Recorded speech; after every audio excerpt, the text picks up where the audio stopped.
The quiet rancher, Jacob Hale, lived a life measured in chores, sunsets, and silence. He wasn't the kind of man who wasted words. He let the wind talk, let the horses breathe, let the ranch hum with its ordinary rhythm.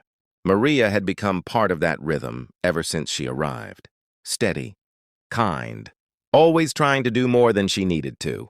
She moved with a quiet grace, finishing work before he even asked, smiling even when the world seemed heavy. But that morning, something broke in that rhythm. Jacob noticed it the moment she stepped off the porch. Her right leg dragged slightly, as though the ground had suddenly turned heavier beneath her.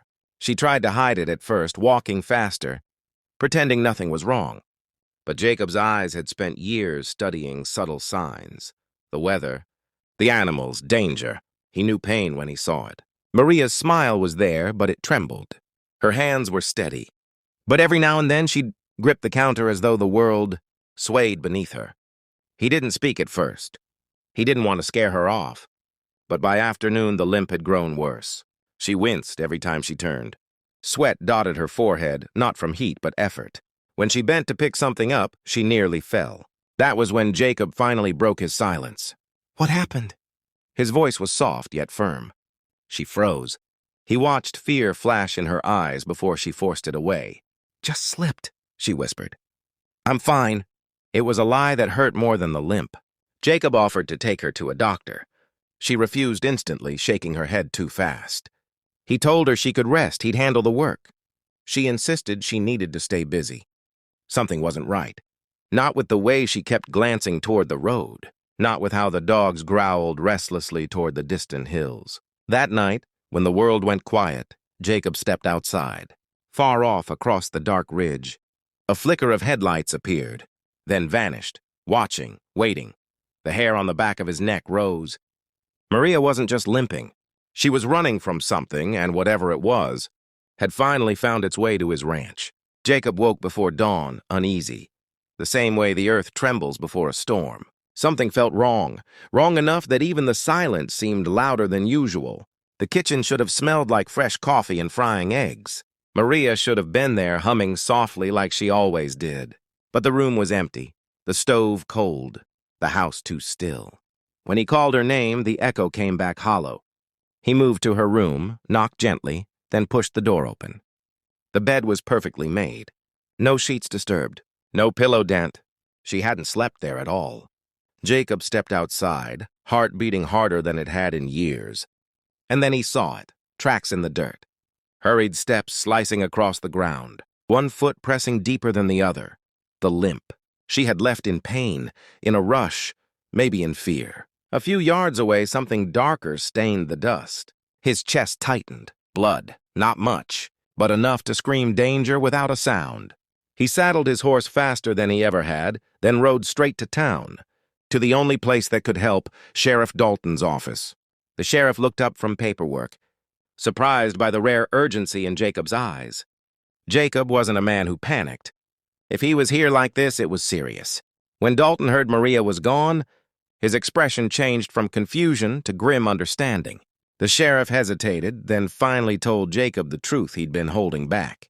Maria hadn't simply come to Dustwood for work.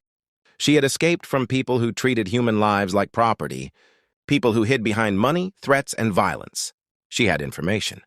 She was supposed to testify. A case bigger than the town, bigger than any normal trouble.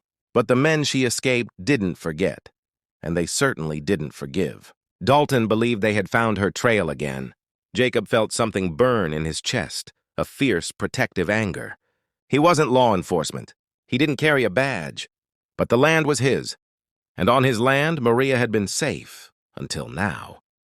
Dalton warned him to be careful, but Jacob was already turning back toward the door before the sheriff finished. When he reached the ranch again, the dogs were restless, barking toward the wooded ridge. The air carried fear. Jacob followed the sound, followed the tracks, followed that restless pull, and then he heard it faintly through the trees, a broken, muffled cry. Maria was out there, and she wasn't alone.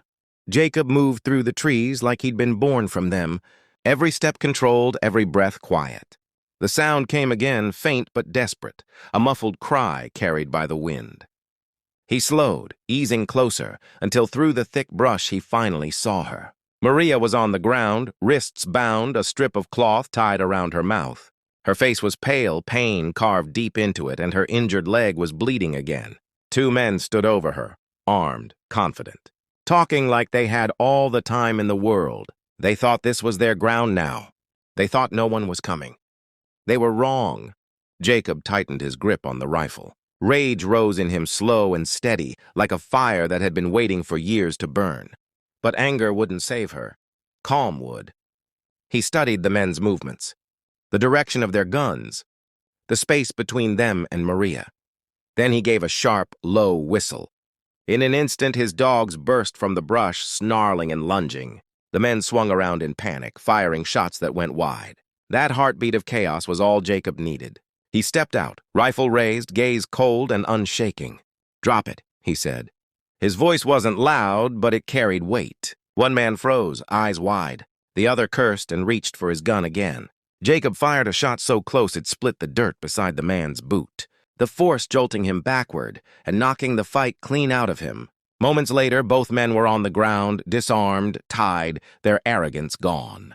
Jacob cut Maria free with careful hands. She trembled but clung to him, tears mixing with relief. He lifted her gently onto his horse, then secured the criminals to a wagon he hauled behind. It was a rough, relentless ride back to Dustwood, but Jacob never slowed. He refused to. By the time they thundered into town, people poured from shops and homes. Drawn by the sight, Maria battered but alive. Two notorious criminals tied like captured beasts, and the quiet rancher leading them like justice itself. Sheriff Dalton stepped outside and simply stared, stunned, speechless. This wasn't just a rescue. This was an entire criminal ring dragged into daylight. As the sheriff took custody of the men and called federal authorities, he turned to Jacob, voice shaken. "You didn't just save her. You changed the whole case." Maria squeezed Jacob's hand, whispering a broken thank you. Jacob only nodded. He'd never been a hero in anyone's story, but today his silence had thundered, louder than any gunshot, and the sheriff's office would never forget it.